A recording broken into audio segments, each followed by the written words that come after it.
pagkadako gyud sa gugma sa Dios. Kay ako iya nga gitubos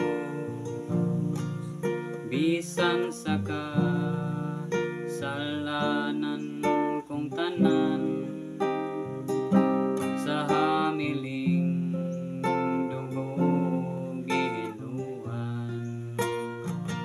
Ihalad kong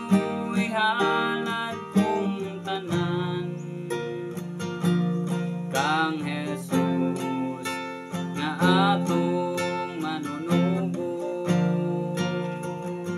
Nagpakamatay siyaning kalibutan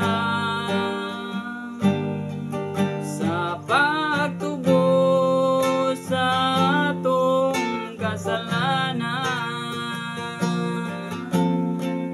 Namalandong ako sa kahimtang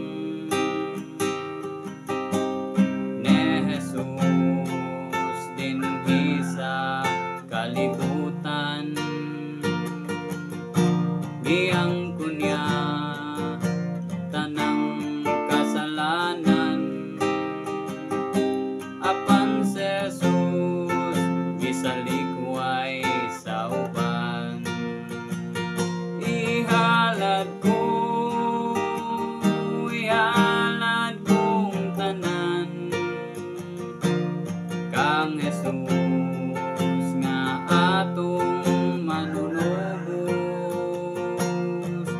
Nagpakamatay siyaning kalibutan sa pagtubos sa atong kasalanan. Ihalad kong tanan kang Jesus nga atong manunubos. Nagpakamatay